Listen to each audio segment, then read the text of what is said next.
হাইকোর্টে পৌঁছেছেন প্রাক্তন মুখ্যমন্ত্রী মমতা বন্দ্যোপাধ্যায়। আরো একবার আপনাদেরকে জানাবো, ইতিমধ্যেই হাইকোর্টে পৌঁছেছেন প্রাক্তন মুখ্যমন্ত্রী মমতা বন্দ্যোপাধ্যায়। এর আগে আমরা দেখেছিলাম 14ই মে কলকাতা হাইকোর্টে পৌঁছন প্রাক্তন মুখ্যমন্ত্রী মমতা বন্দ্যোপাধ্যায়। সেই সময় আমরা দেখেছিলাম একেবারে কালো কোটে আইনজীবীর পোশাকে প্রাক্তন মুখ্যমন্ত্রী মমতা বন্দ্যোপাধ্যায় তিনি হাইকোর্টে পৌঁছন এবং আদালত থেকে বেরোনোর সময় তাকে ঘিরে চোর চোর স্লোগানিং চলে। আজ হাইকোর্টে আবারও পৌঁছেছেন প্রাক্তন মুখ্যমন্ত্রী মমতা বন্দ্যোপাধ্যায়। 14ই মে যে ছবি আমরা দেখেছিলাম সেই সময় তার সঙ্গে ছিলেন চন্দ্রিমা ভট্টাচার্য ও শীর্ষর্ণ বন্দ্যোপাধ্যায়। কলকাতা হাইকোর্টে আইনজীবীর পোশাকে পৌঁছেছিলেন প্রাক্তন মুখ্যমন্ত্রী মমতা বন্দ্যোপাধ্যায়।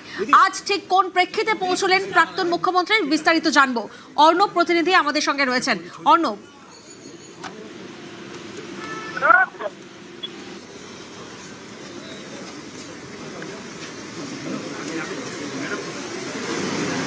আবারও যাবো অর্ণবের কাছে, তবে তার আগে আপনাদেরকে জানাই প্রাক্তন মুখ্যমন্ত্রী মমতা বন্দ্যোপাধ্যায় তিনি পৌঁছেছেন হাইকোর্টে। অর্ণবের আগে আমরা দেখেছিলাম 14ই মে ভোট পরবর্তী হিংসা মামলায় সওয়াল করতেই পৌঁছেছিলেন আইনজীবীর পোশাকে পৌঁছেছিলেন রাজ্যের প্রাক্তন মুখ্যমন্ত্রী মমতা বন্দ্যোপাধ্যায়। আজ ঠিক কোন প্রেক্ষিতে তিনি হাইকোর্টে পৌঁছেছেন? দেখো, কলকাতা হাইকোর্টের ইতিহাসে আরো একটা নজিরবিহীন ঘটনা ঘটলো আজ, এবং এই নজিরবিহীন ঘটনা যার হাত ধরে ঘটলো তিনি রাজ্যের প্রাক্তন মুখ্যমন্ত্রী মমতা বন্দ্যোপাধ্যায়। এবং কলকাতা হাইকোর্টের ইতিহাসে এরকম নজির নেই যে পরপর দুটো বিধানসভা নির্বাচনের একই জয়ী প্রার্থীর বিরুদ্ধে পরপর দুবার ইলেকশন পিটিশন দায়ের করছেন কোন একজন প্রার্থী। 2021 সালে নন্দীগ্রামে 1956 ভোটে পরাজিত হয়েছিলেন মমতা বন্দ্যোপাধ্যায় শুভেন্দু অধিকারীর কাছে, এবং শুভেন্দু অধিকারীর সেই জয়কে তিনি মেনে নিতে পারেননি। কলকাতা হাইকোর্টে ইলেকশন পিটিশন দায়ের করেছিলেন, তারপর জল প্রচুর গড়িয়েছিল সুপ্রিম কোর্ট পর্যন্ত, এবং সেই মামলার এখনো নিষ্পত্তি হয়নি। অর্থাৎ 2021 সালে মমতা বন্দ্যোপাধ্যায়ের করা ইলেকশন পিটিশনের নিষ্পত্তি হওয়ার আগেই আজ দ্বিতীয়বারের জন্য একই জয়ী প্রার্থী শুভেন্দু অধিকারীর বিরুদ্ধে তিনি দ্বিতীয় ইলেকশন পিটিশন দায়ের করলেন, এবং ভবানীপুরে যে ফলাফল বিধানসভার হয়েছে সেই ফলাফলকে চ্যালেঞ্জ করেই তিনি এই মামলা ঠুকলেন আজ। এবং এক্ষেত্রেও জয়ী প্রার্থীর নাম শুভেন্দু অধিকারী। শুধু তাই নয়, ভবানীপুর থেকে 15,105 ভোটে জয়ী হয়ে শুভেন্দু অধিকারী রাজ্যের মুখ্যমন্ত্রী, এবং রাজ্যের বর্তমান মুখ্যমন্ত্রীর যে বিধানসভা বা ক্ষেত্র সেই ভবানীপুরের নির্বাচনী ফলাফলকে চ্যালেঞ্জ করে মমতা বন্দ্যোপাধ্যায় ইলেকশন পিটিশন দায়ের করলেন কিছুক্ষণ আগে কলকাতা হাইকোর্টে। অরিজিনাল সাইডের এই মামলা, এবং সেখানেই ইলেকশন পিটিশনটি তিনি নিজে দাঁড়িয়ে থেকে অ্যাফার্ম করলেন, এবং ইতিমধ্যে তিনি এখান থেকে বেরিয়েও গিয়েছেন। কিন্তু যেটা বলছিলাম, কলকাতা হাইকোর্টে এর আগেও একাধিক সাধারণ নির্বাচনের ইলেকশন পিটিশন দায়ের হয়েছে, সেটা বিধানসভা নির্বাচন হতে পারে বা লোকসভা নির্বাচন হতে পারে। কিন্তু পরপর দুটো সাধারণ নির্বাচনে, বিধানসভা নির্বাচনে কোনো একজন প্রার্থী তিনি দুবারই পরাজিত হচ্ছেন, এবার দুবারই তিনি জয়ী হচ্ছেন। তার বিরুদ্ধে কলকাতা হাইকোর্টে পরপর তিনি মামলা দায়ের করছেন, ইলেকশন পিটিশন দায়ের করছেন। শুধু তাই নয়, প্রথম ইলেকশন পিটিশন যেটা নন্দীগ্রাম কেন্দ্রিক মমতা বন্দ্যোপাধ্যায় 2021 সালের 1 নম্বর ইলেকশন পিটিশন ছিল, সেই মামলার নিষ্পত্তি হওয়ার আগে, যেটা এখনো বিচারাধীন কলকাতা হাইকোর্টে, সেই মামলার নিষ্পত্তি হওয়ার আগে আবারও একটা নতুন করে 2026-এর যে পরাজয় ভবানীপুরে মানুষ 15,105 ভোটে পরাজিত করেছে মমতা বন্দ্যোপাধ্যায়কে, এই ফলাফল মানছেন না তৃণমূল নেত্রী মমতা বন্দ্যোপাধ্যায়। তাই তিনি শুভেন্দু অধিকারীর জয়কে চ্যালেঞ্জ করে এবং বিধানসভা নির্বাচন 2026 ভবানীপুরের যে রেজাল্ট, সেই রেজাল্টকে চ্যালেঞ্জ করে তিনি কলকাতা হাইকোর্টে মামলা তুললেন। এবং তিনি এক্ষেত্রে ভবানীপুরের নির্বাচনে কাউন্টিং সেন্টারের যাবতীয় যা নথি, এছাড়াও ইলেকশন ওরিয়েন্টেড এই গণনা কেন্দ্রিক যাবতীয় যা যা নথি রয়েছে, সেটা ইলেকট্রনিক বা সাধারণ যে আমরা কাগজপত্র বলতে যে নথি বুঝি, দুই ধরনের নথি যাতে সংরক্ষণ করা হয় সেই আবেদন তিনি করেছেন। এবং এই ফলাফল যেহেতু তিনি চ্যালেঞ্জ করতেন, এক্ষেত্রে তিনি যদি জয়ী হন তাকে নির্বাচিত করার জন্য সেই আবেদনও রয়েছে। এবং এটি অরিজিনাল সাইটে মামলা হওয়ার কারণে এই মামলা নির্দিষ্ট বেঞ্চে আসবে, এবং সেই মামলা কোন বেঞ্চে যাবে তা এখনো নির্দিষ্ট হয়নি। যেহেতু তিনি আজকে এই ইলেকশন পিটিশনটি অ্যাফার্ম করলেন, সুনিশ্চিত করলেন, এবং এই মামলা নির্দিষ্টভাবে প্রধান বিচারপতি কোনো না কোনো একজন বিচারপতিকে অ্যাফার্ম করবেন, কোনো একজন একক বেঞ্চে এই মামলাটি শুনানি হবে। কিন্তু আবারও বলছি, কলকাতা হাইকোর্টের ইতিহাসে নজিরবিহীন ঘটনা, এবং একই সঙ্গে রাজ্য রাজনীতির ইতিহাসে নজিরবিহীন ঘটনা যে পরপর দুটি সাধারণ নির্বাচন, বিধানসভা নির্বাচনে দুবারই পরাজিত দুটো ভিন্ন বিধানসভা ক্ষেত্র থেকে পরাজিত একই প্রার্থী মমতা বন্দ্যোপাধ্যায়, যিনি দুটি জায়গা থেকে একই জয়ী প্রার্থী শুভেন্দু অধিকারীর বিরুদ্ধে পরপর দুটো সাধারণ নির্বাচনে পরপর দুটো তিনি ইলেকশন পিটিশন দাখিল করলেন। এবং এটাও ঠিক প্রথম ইলেকশন পিটিশনের নিষ্পত্তি হওয়ার আগে, যেটা কলকাতা হাইকোর্টে এখনো বিবেচনাধীন, আর একটা নতুন করে ইলেকশন পিটিশন তিনি দায়ের করলেন। এই ঘটনা রাজ্য রাজনীতি এবং কলকাতা হাইকোর্টের ইতিহাসে অবশ্যই নজিরবিহীন বলছেন আইনজীবীদের একটা বড় অংশ। বেশ,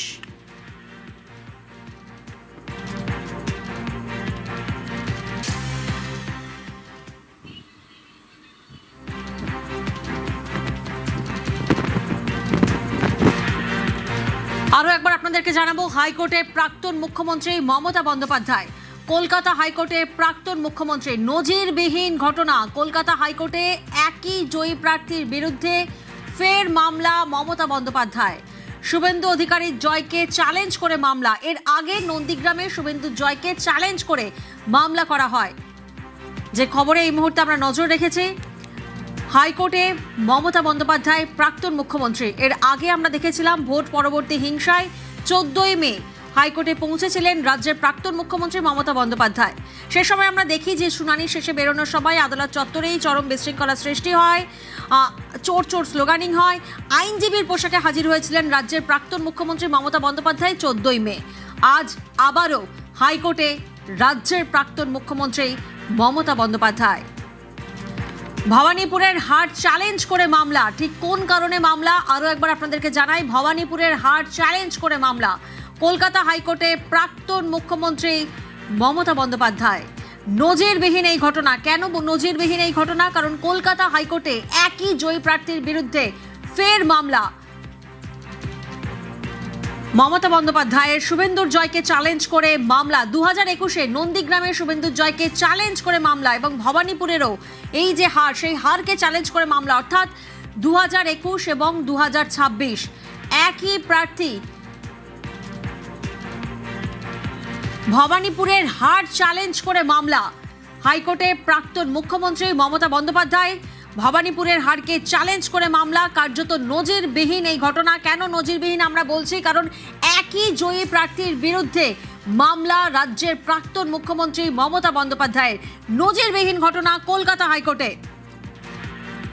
অর্ণব প্রতিনিধি আমাদের সঙ্গে রয়েছেন। অর্ণব, যেমনটা আমরা বলছি যে কলকাতা হাইকোর্টে এই যে একই জয়ী প্রার্থীর বিরুদ্ধে মামলা, তা কার্যত নজিরবিহীন কলকাতা হাইকোর্টে। একেবারে তাই, তুমি যথার্থ বলেছ।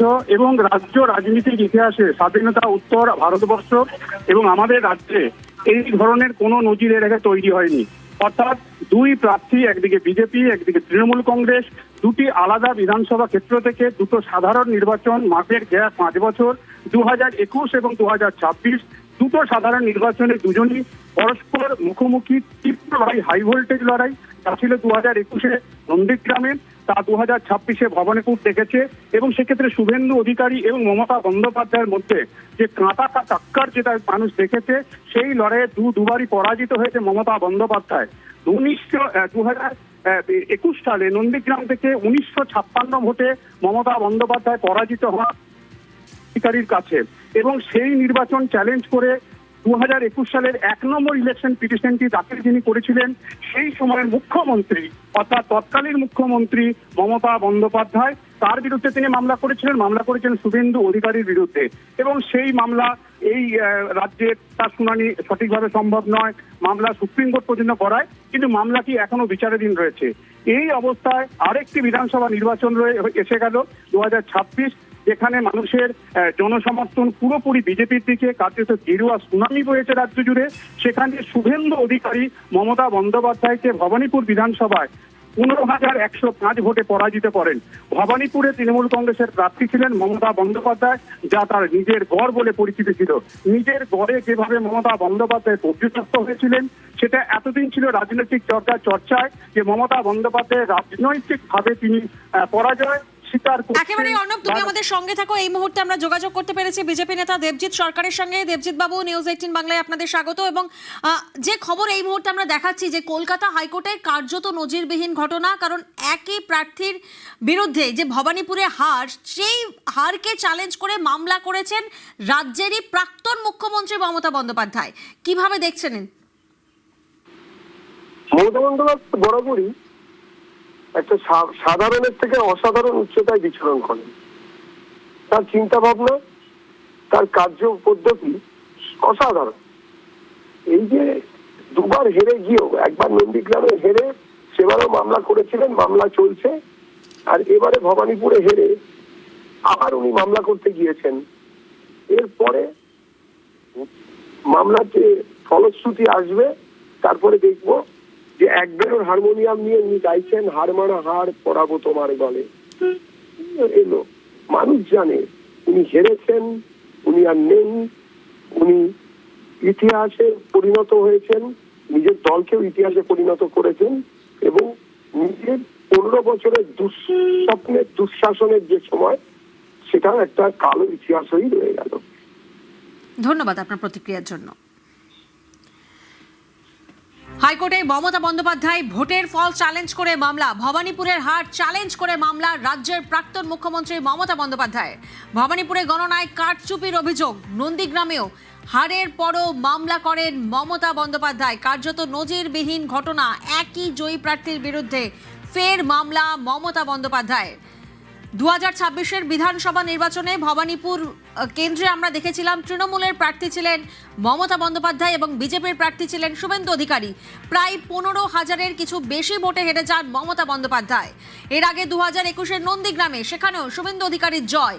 তাই একই জয়ী প্রার্থীর বিরুদ্ধে মামলা রাজ্যের প্রাক্তন মুখ্যমন্ত্রী মমতা বন্দ্যোপাধ্যায়, যা কার্যত নজিরবিহীন ঘটনা কলকাতা হাইকোর্টে। ভোটের ফল চ্যালেঞ্জ করে মামলা, ভবানীপুরের হার চ্যালেঞ্জ করে মামলা রাজ্যের প্রাক্তন মুখ্যমন্ত্রী মমতা বন্দ্যোপাধ্যায়। তাই হাইকোর্টে পৌঁছেছেন মমতা বন্দ্যোপাধ্যায়।